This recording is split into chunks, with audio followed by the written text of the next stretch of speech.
Day 5 మాట్లాడే చెట్లు. ఆ చెట్టు వెనుక తెరుచుకున్న దారిలోకి ఆర్య, నేహా, చిన్ను మెల్లగా అడుగులు వేశారు. ఆ దారి వెంబడి రెండు వైపులా ఎత్తైన చెట్లు నిలబడి ఉన్నాయి.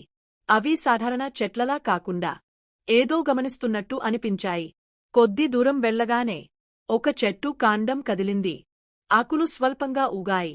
అప్పుడే ఒక గంభీరమైన స్వరం వినిపించింది. మీరు ఎందుకు ఈ ద్వీపానికి వచ్చారు? చిన్ను నిశ్శబ్దంగా నిలబడ్డారు. నేహా ఆర్య వైపు చూసింది. ఆర్య ముందుకు వచ్చి అన్నాడు, మాకు తెలుసుకోవాలనే ఆసక్తి మాత్రమే ఉంది. ఎవరిని బాధపెట్టాలనే ఉద్దేశం లేదు.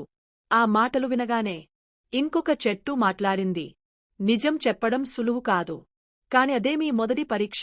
చెట్లు ఒక్కొక్కటిగా ప్రశ్నలు అడగడం మొదలుపెట్టాయి. మీరు ఎప్పుడైనా అబద్ధం చెప్పారా?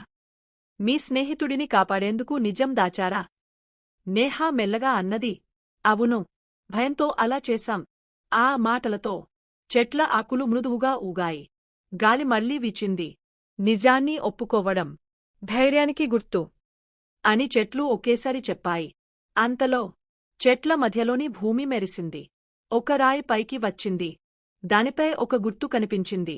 ఆర్య దాన్ని చూసి అన్నాడు, ఇది తదుపరి దారికి సంకేతం.